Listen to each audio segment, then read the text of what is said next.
head your way to Matthew 7.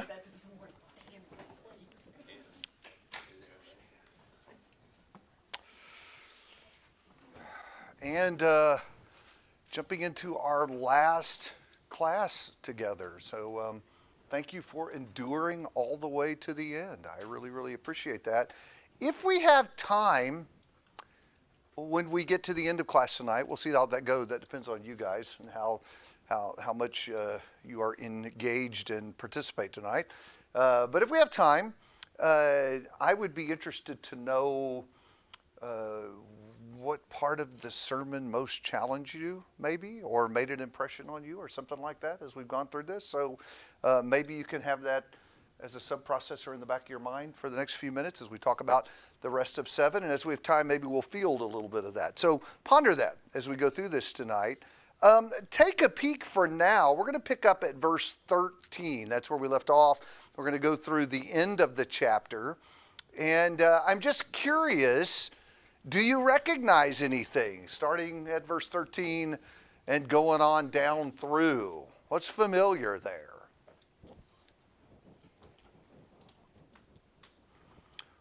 I don't know why John is beating his hands together, but evidently he finds that relevant. What do you see, John? So we have the parable. I thought about singing the song, but decided not to. The parable of the wise and foolish builders that comes right at the very end.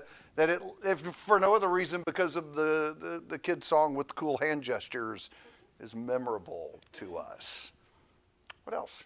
Sheep dressed as wolves. Oh, yeah, we've got that section in there about the wolves that appear as sheep, deceive us. Yes. What else? It's familiar.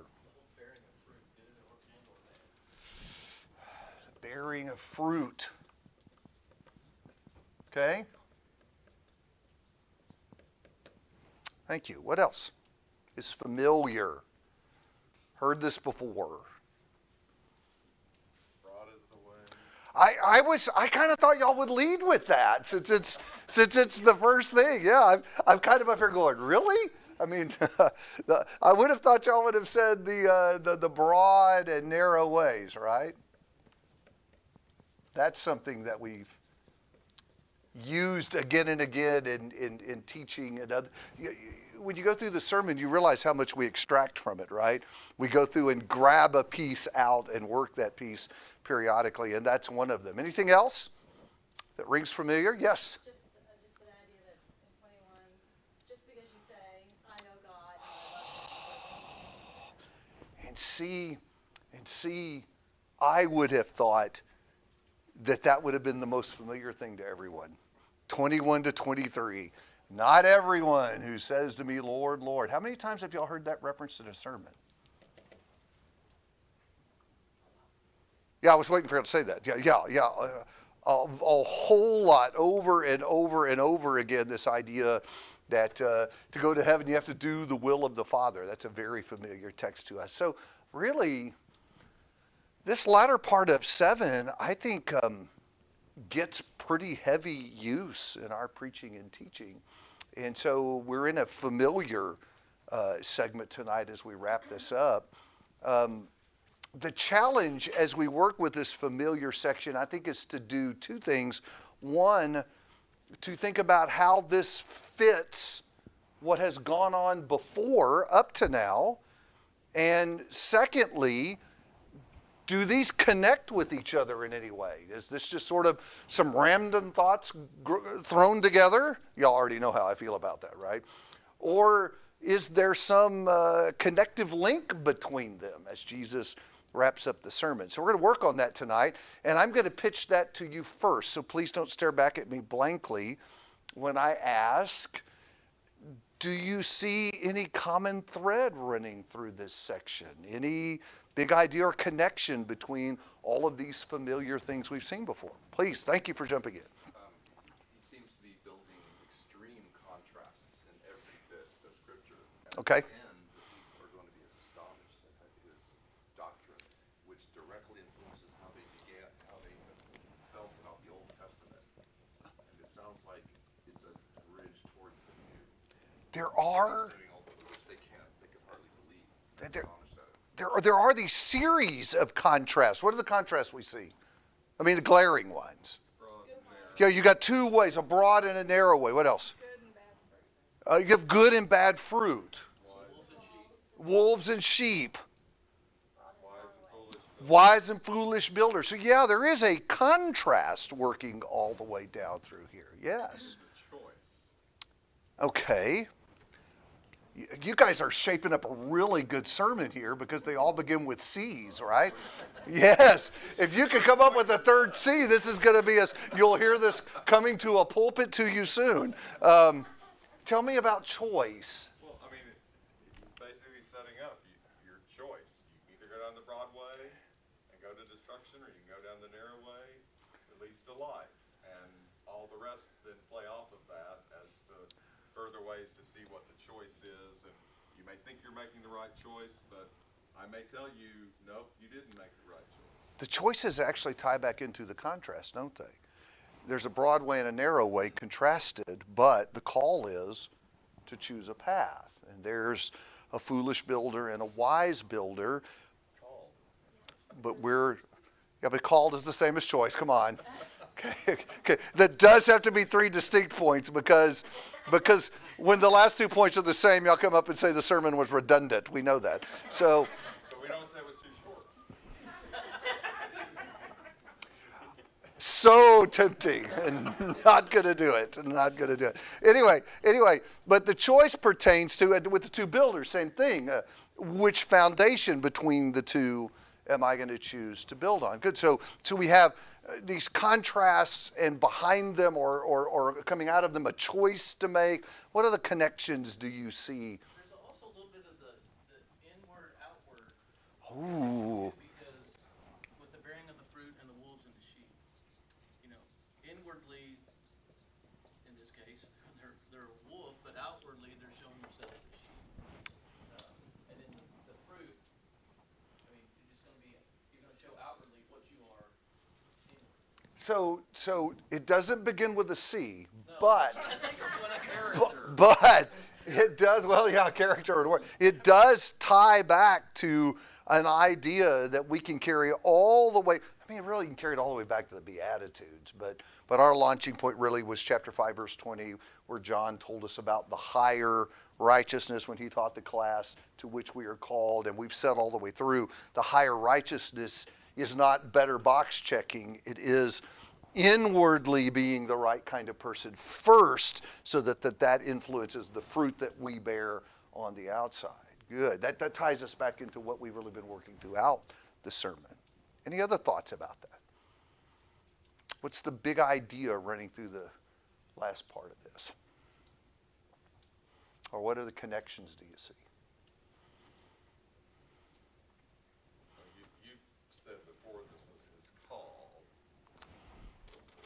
You keep working it, man. I'm so pleased. Tell me about that. Well, I mean, he's wrapping it up by actually calling, it's a call to action. I mean, up to this point, you could argue it was always a call to action, but now he's really wrapping it up and saying, now what are you going to do with what I've just told you? So let me use John's comment as a segue to kind of lay out what I see as the structure here in chapter 7. I told you this, I talked a little bit about this last week, that I think between 12 and 13, the sermon transitions. I think you could almost think of verse 12, which is what? What's in verse 12? Randy would be so proud. But what is that? Yeah, the golden rule we suggested last week, really you could argue could reflect back over the whole sermon. And it's actually an easy, obedient step. Treat people like you want to be treated. It's an easy way to register how we obey what Jesus is telling us to do in the sermon. And so I almost think that's kind of a capstone, marking the end to what is his teaching or the meat of the sermon, so that when we get to 13 and the roads, I think he's transitioning to well, we could call it the conclusion of the sermon, but I actually lean toward John's statement. I don't think it's just, okay, I'm going to wrap up now. I think he's really going to say, now here's what I want you to do. Or better yet, here's the choice that you're going to have to make. And I think that's where he's headed here at the end. To help us see that, I want to go back to the very end of the sermon, because I think this becomes important again, and I want to ask you to think with me about this again. What does Matthew say, not Jesus, what does Matthew say at the very end? Do you remember this? You could peek. Yeah, remember that Matthew's summary is not to give commentary on what was said, like, and we all thought that was a great sermon. You know, he didn't say that. Instead, he records for us the response of the crowd. And the response of the crowd was not to comment on, wow, that was a really hard sermon, or that stuff about loving your enemies, I don't know if I can do that, or, boy, you really challenged us today. What did they comment on? Sorry? About the way he said it. They're more impressed with how he said this than they are with what was said. And what was it about the way he said it that was striking with them? And not like the scribe. Yeah. So remember we talked about that. The scribes would build their teaching on the traditions of the rabbis. And so if you were a really good scribe back then, you knew what all the old rabbis had said. And when you were making an argument, you could quote this rabbi, you could quote that rabbi, and that gave strength to your case. Jesus doesn't do that at all. Particularly, remember at the end of chapter 5, when he comments on the law and corrects their misunderstandings, what does he say? Remember? Sorry? But I say. You have heard that it was said, but I say to you. And again, because of what we believe about Jesus, I said back then that wasn't very striking to us. Well, of course. But to them, this was radical. It was stunning to hear him. It's kind of like, you remember Phil's lesson this morning? When they get into the boat, do you remember what the apostles say about him? What kind of man is this that can calm the seas? Who is this that even the wind and the waves obey his voice? Even these men who know who he is better than anybody, who have seen other miracles and stuff, when they witness that, they're stunned. Who is this? And so think about that as you get to this last little segment at the end of the sermon, because that is, in essence, what Matthew is telling us. People had the same kind of reaction to what he was doing here. Who is this that he would teach in this way? And so, as Jesus comes to the end of the sermon, I think that is where the focus is. The focus is on his authority. And the call to action is going to be what? What do they have to decide?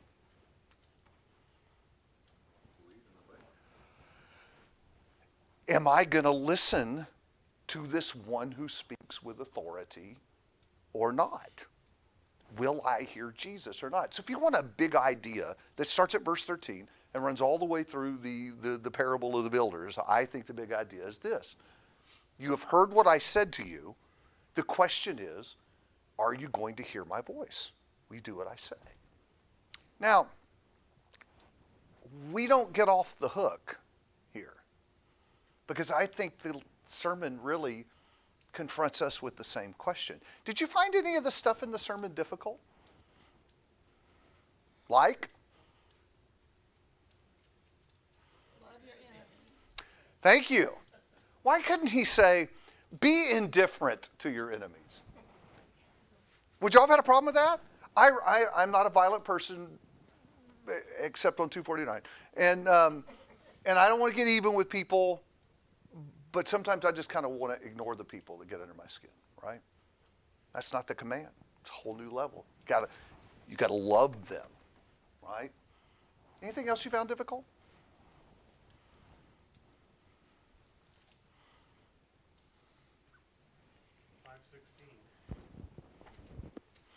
Let your light shine before men in such a way. Let me see your good works.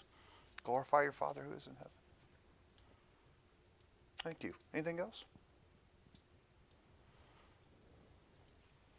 Come on, guys. Nobody. For wolves, I'm sorry? falling for wolves. Tell me about that. Well, because, I mean, I'm assuming contextually that those are people who put on a good show, and yet their fruits will reveal eventually what they're really all about. And so sometimes it's easy to follow a wolf that looks like a sheep because it's so wonderful. And then, to me, that's scary. It is scary because sometimes we're tempted to listen to the guy who's saying what we want the truth to be and not the guy who's actually telling us the truth. Good. Thank you. Anybody else find something difficult in here? I'm surprised nobody is saying anything about the end of chapter 6. The most prosperous society in human history, and none of us are saying it is really hard not to think too much about stuff and having more and being consumed with that. Maybe that's why we're not bringing it up, because it's the elephant in the room, right? It speaks to us about that. Or nobody struggles with the beginning of chapter 7 about being gracious when we judge other people. I probably got smacked around harder by that than any of the other stuff I read in here. Be gracious in your judgment. Judge other people the way you would want them to judge you. That's tough.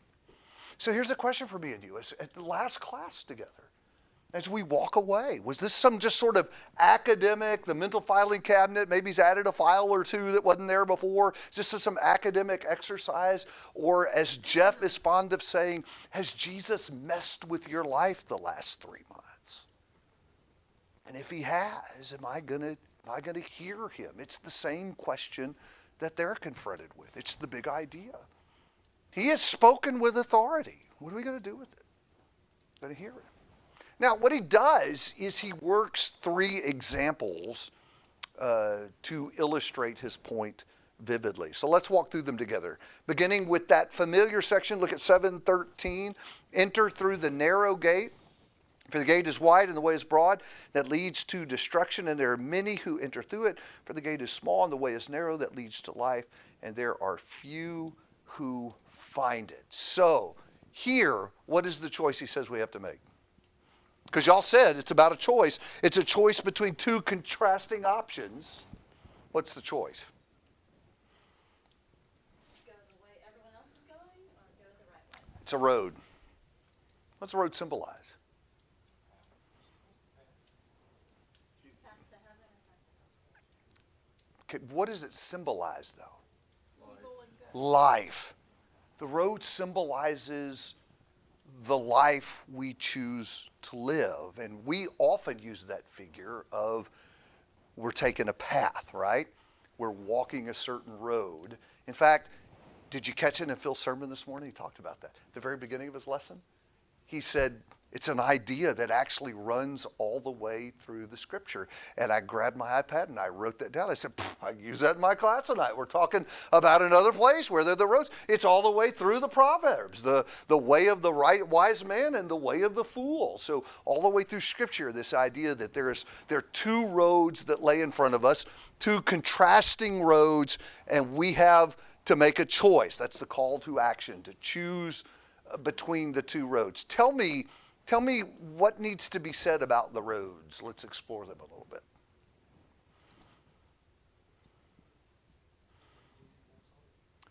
Why do you think one's easy and one's hard?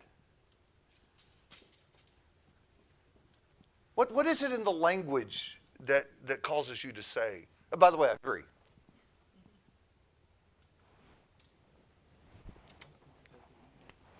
Well, because few find you think if few find it, it must be hard. Not only is the road wide, but the gate's wide too. It's like when 290 went from like 2 lanes to 5 lanes, it became a lot easier to drive on 290. So But it's still a lot easier than what used to be. So I think the fact that it is described as being broad is symbolic, and the access to it is wide, symbolizes that it's easy to get on. And oh, I need to be careful here, appears to be easier to travel. That's why I wrote easy and hard up here, because we're going to get totally messed up on this when we start working on it, right? But the appearance from the outside is, it is the easier way to get on, the easier way to travel. Yes, ma'am. Well, one is the way the world is going, so you're going counter the world. That's always hard to do. You're going counterculture. Yes. So one of the things about the Broadway is that most other people go that way. And why is that important? That most other people go that way. Some don't. Sorry? Some don't. Some don't. But why is it alluring to us that most other people are going this way?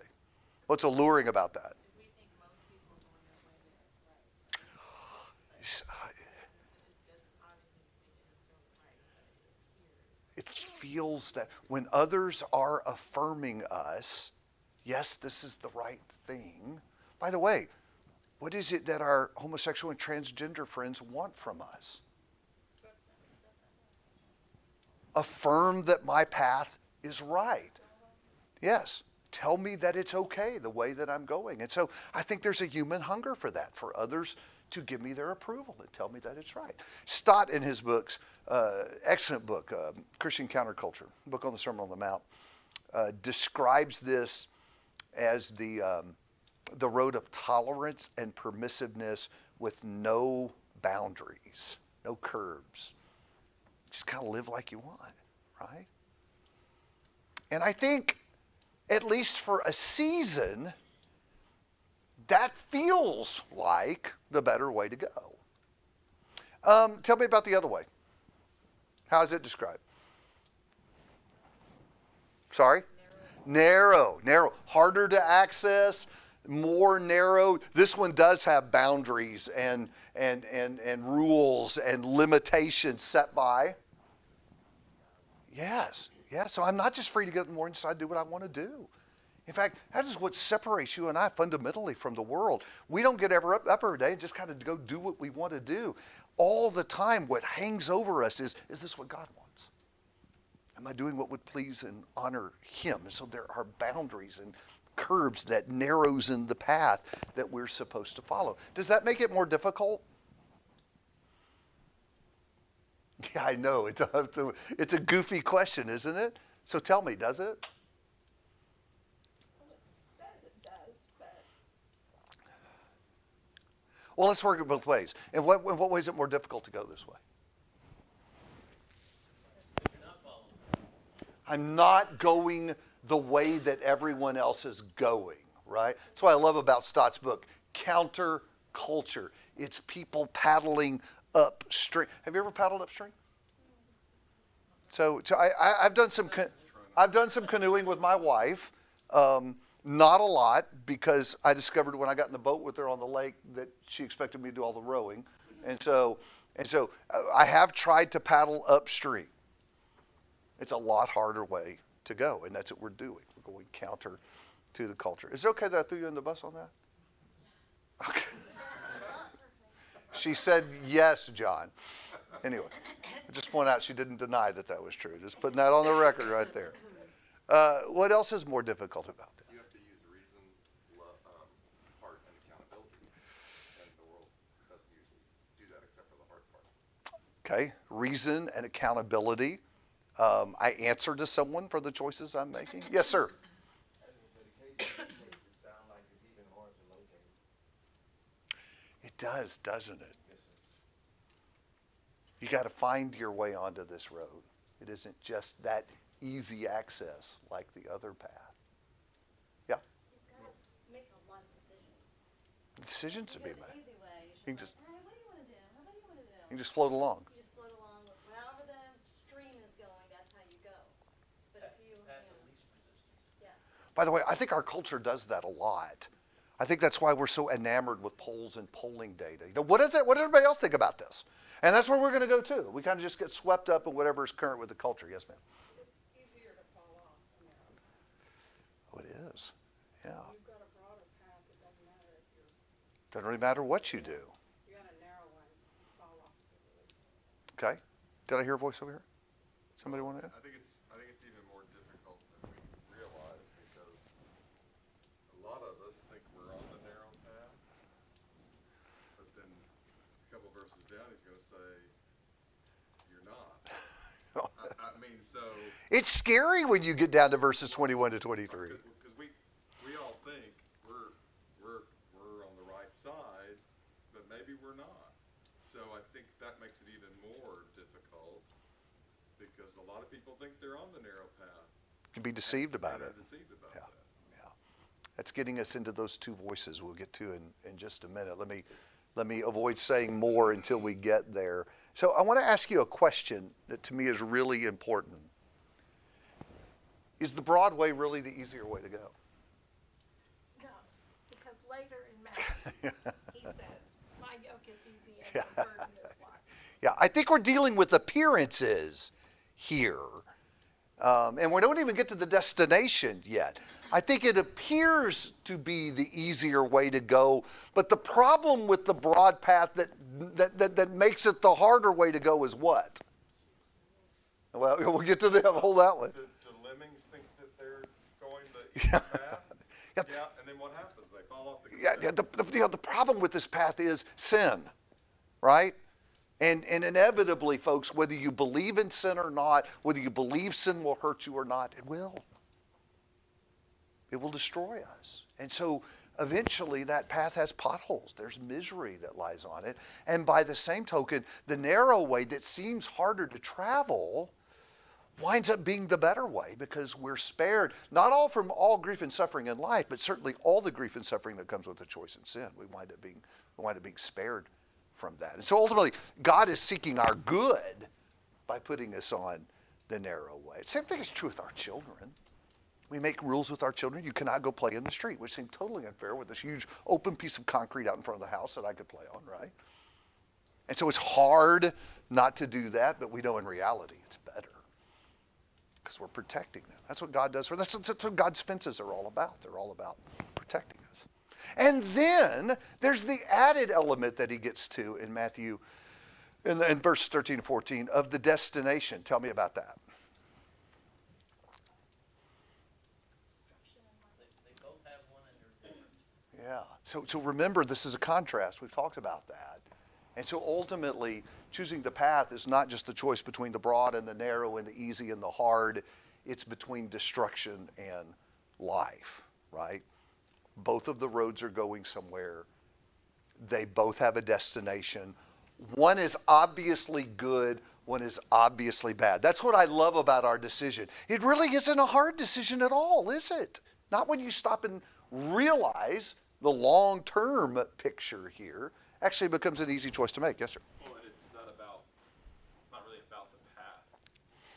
It's about the destination. He says, enter through the narrow gate.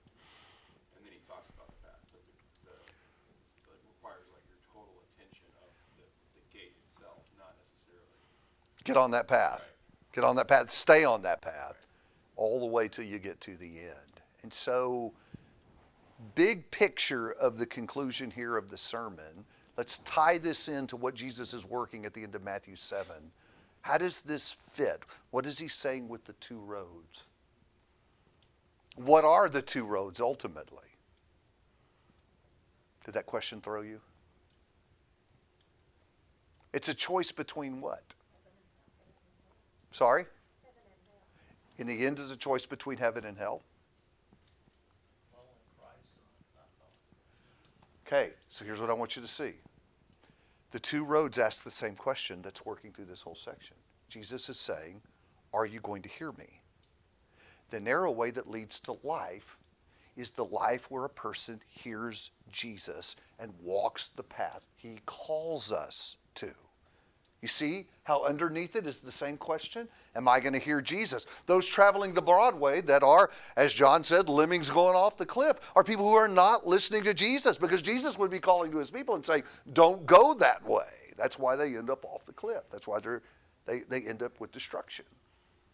The underlying question is, are we going to hear his voice? That makes sense? Y'all see that? That's tying together this whole thought here at the end of the letter. All right, beginning in verse 15, I want to look at 15 through 23. Tell me what you see. What's going on here? Chapter 7, 15 through 23. I'll read it.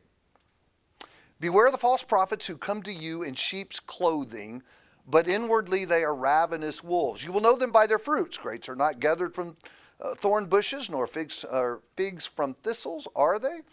So every good tree bears good fruit, and a bad tree bears bad fruit. Good tree cannot produce bad fruit, and a bad tree cannot produce good fruit. Every tree that does not bear good fruit is cut down and thrown into the fire. So then you will know them by their fruits.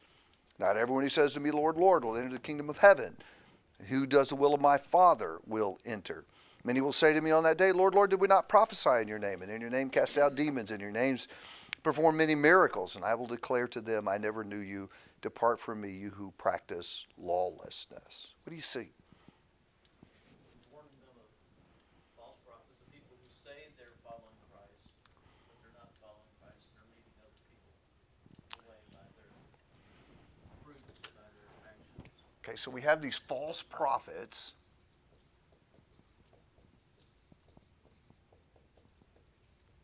So we have this other voice out there.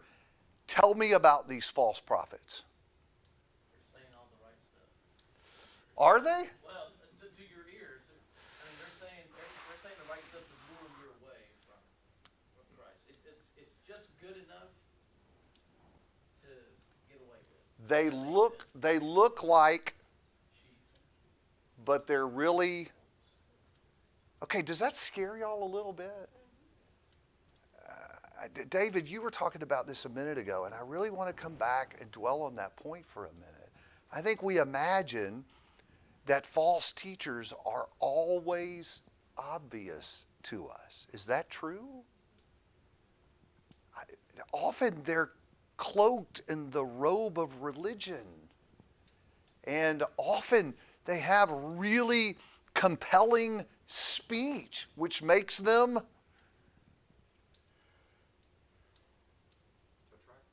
attractive and more dangerous. They're easy to hear. And so he really wants us to notice here the danger, this is what you were saying, the danger of being deceived, because they look and sound really good.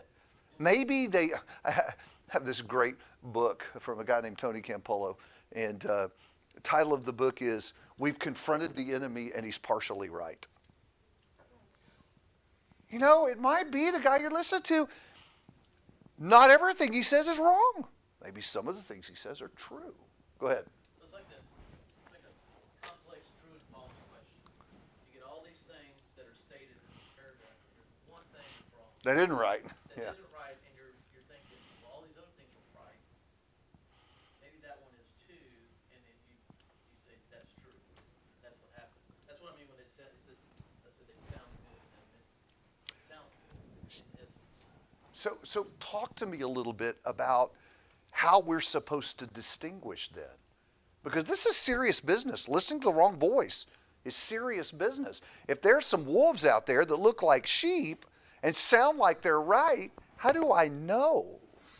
Well, he gives the answer. You go back to the will of God every time, and you'll get back on the narrow way. That's what their fruits of their labor, which will be negative ultimately.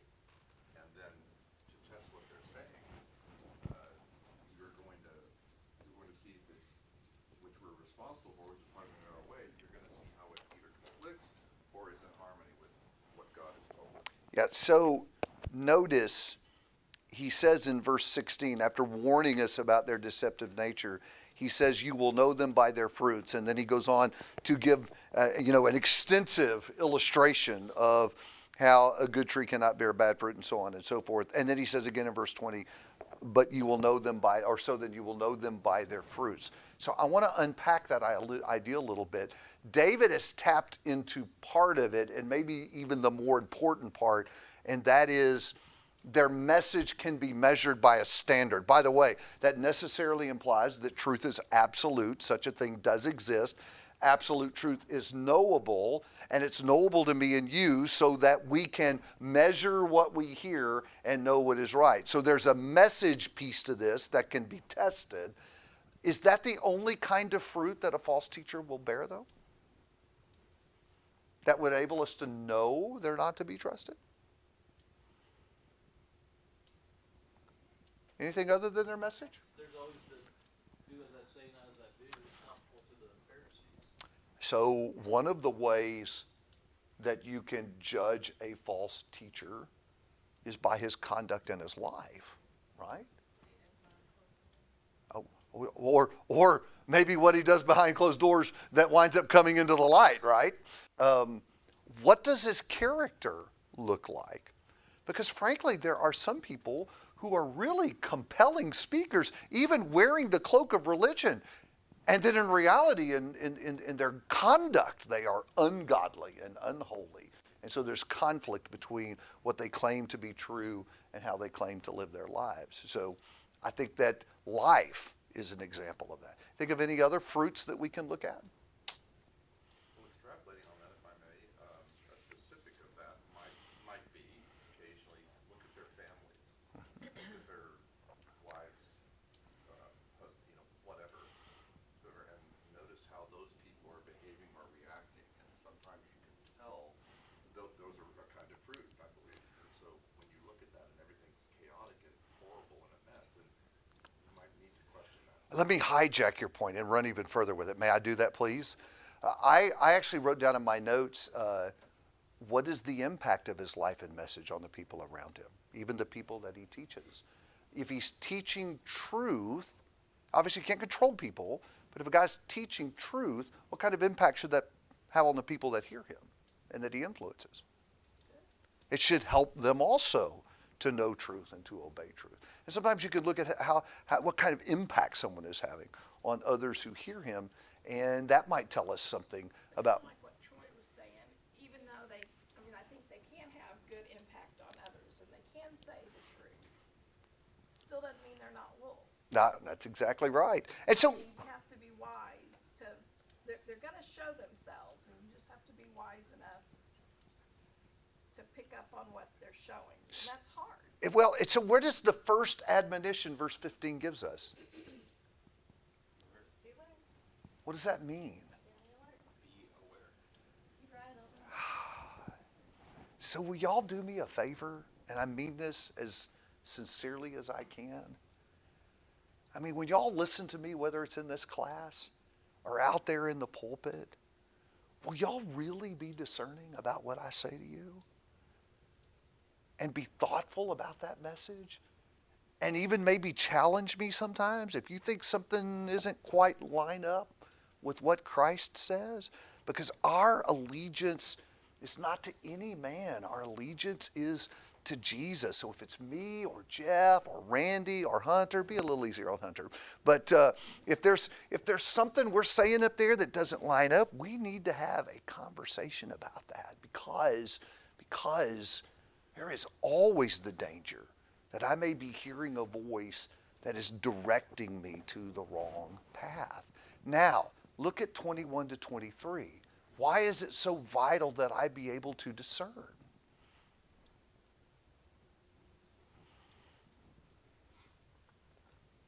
You don't want to stand before him in the last day and him say, you were wrong about this, and you taught people wrong about this. Verses 21 to 23 are the most scary verses to me in the whole Bible.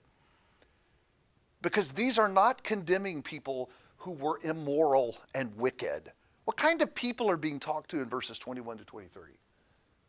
People thought that they were doing it right. Religious people who called him Lord and were involved in good spiritual works. What was the problem?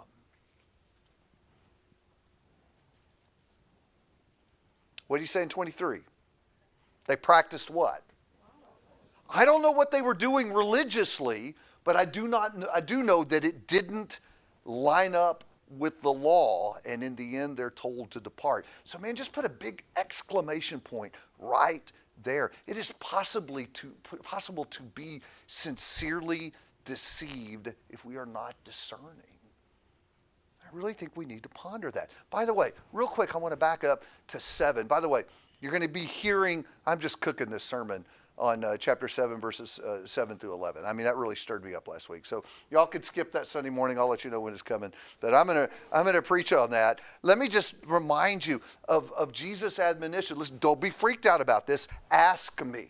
And so I think it's a good thing to pray regularly in our prayers. Lord, help me be sure that I am hearing and understanding what is true. Help me be discerning about what I take in, what I read, who I listen to, and help me discern what is true and what is not true. That needs to be a constant prayer we lift to the Lord, that we will know what his path is and that we will stay on this path. Who had a comment about that? David, let me go David first. Well, in 2022, I'm not doubting what you're saying, but in 22 and 23, it does seem to me like he's saying that all these people doing these great things, they're still being involved in iniquity. And so it seems to me like that's the main problem with these particular people, not someone who is sincerely trying to do the will of God but is just plain wrong. It seems to me like he's talking about people who are doing this, and they may be doing the right thing, but in the end, their inner hearts are working iniquity. So to me, it's a subtle difference. Maybe it's both. Maybe so. I certainly would not want to eliminate that as a possibility, that there are hard issues there. Because listen, we've already learned from the sermon that you can be giving to the poor, right? And doing it to be seen of men. And you can be praying to be seen of men. So I would certainly not divorce that as a possibility here. The only thing that I would say is he does begin in 21 with not everyone who says to me, Lord, Lord. So it isn't enough to just say that I believe that. And it isn't even enough to say I do religious stuff. Because candidly, even the Pharisees believed in Jehovah and did religious stuff, right? So maybe the inward outward is a piece of all of that. But I do think it is possible to religiously be sincerely deceived. And maybe even be a good person in your heart. Well, maybe in a lot of ways. But I think that devotion to truth really underlies all that. Maybe here, I'm going to help you with the inward. That's the inward part that may be missing. I'm into religious stuff, but am I devoted to truth, to knowing what truth is and doing that? Right, and if you're wrong, if you are seeking truth, if you're knocking on the door, he's going to answer you. Oh, I believe that. So it's a little bit more. Yeah, God's not playing a shell game with us, folks. God wants us to know and to believe. And I think if we seek, what did he say? You will find. I do. I firmly believe that. Yeah, John. I think we have a tendency in this whole passage, if you were to talk about false prophets, we would normally be pointing outside all these other churches and what they talk about. And that's not who Jesus is talking to. He's talking to Jews who, by and large, most of whom, have some desire to do what is right. And I think he moves even from, most of this is about the false prophets, but he's easily saying, you can fall into this, and you can fall under the control of this person, and you can be one of the people I'm telling you, Lord, Lord. And I think one of the issues is, we have this tendency to look outward instead of looking inward, even though, It's someone else's problem. Right. Well, what happens in Acts 20? I mean, it's from among yourselves. From among your own selves. That wolves are going to come. I mean, we have a tendency to be too much looking outward and not enough looking inward to say, are we all, and most importantly, am I producing the fruit that shows it's about trying to follow Jesus, as opposed to, Jill was pointing out, maybe the problem with these people is, we did this. Well, they had an eye problem. Maybe. It wasn't about, we did this for you, or we did this because you told us to do this. We did this. I don't think we look nearly enough at ourselves is this talking about me? And isn't that the whole point about don't judge at the beginning of chapter 7? Now that you know these things, don't be so filled up with self-righteousness that you're harsh in your judgment of other people, but be generous and merciful and gracious in your judgment. I think that ties in to the idea that you're saying there. Yeah, I think the sermon is meant to make us look at ourselves. I think what we're seeing here is a warning about one of the dangers is, and that is you can be saying Jesus is Lord, and you can even be doing some religious stuff. The question is, are you following the law that the Lord gave? Am I doing that too? So I think it is speaking to us. I do think we need to be careful not to always look out and not look in. There are dangers out there we need to be aware of, but there are also dangers in here too, right? Okay? So I think the choice in this section, 15 through 23, is a choice between the two voices. There are voices that will pull us toward that narrow way, and there are voices that will pull us to the broad way. And so here's our responsibility. Recognize that danger exists. Recognize this is serious business, and beware. Be discerning. Tell you what, folks, we just got to take our faith more seriously. More thoughtful, more studious, more careful. And I'm going to say it again, and I sincerely mean this. Even when it comes to what you hear in this church, by the guys that I hope you love, you need to be discerning, even about us, to make sure what we're telling you is the truth. All right, anybody want to weigh in on that before we move on? Because what I want to do next is sing the Wise Man song. I really don't want to do that. So one more segment here, 24 to 27, and I'll read this. Tell me what you hear.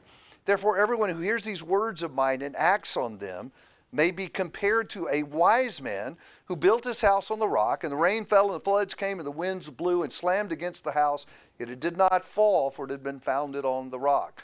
Everyone who hears these words of mine and does not act on them will be like a foolish man who built his house on the sand.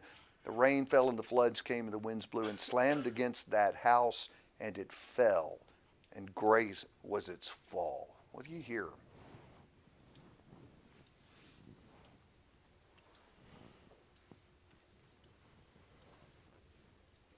Fits your call thing. I mean, if you hear me and do what I say, then you're going to be on a firm foundation. If you don't hear me, or if you hear me and don't do what I say, then you might as well not have heard me.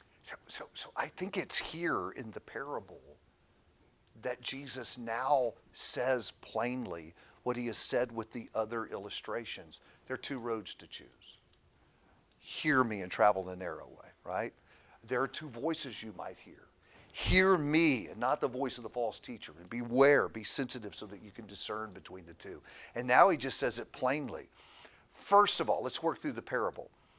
Two men build, in the parable, houses. What do those symbolize? By the way, who are the two men? Us. We're all building, not houses. Lives, yes. Again, back to that, the roads. It's plotting a journey. It's building a life, right? One man, the wise man, how does he build his house?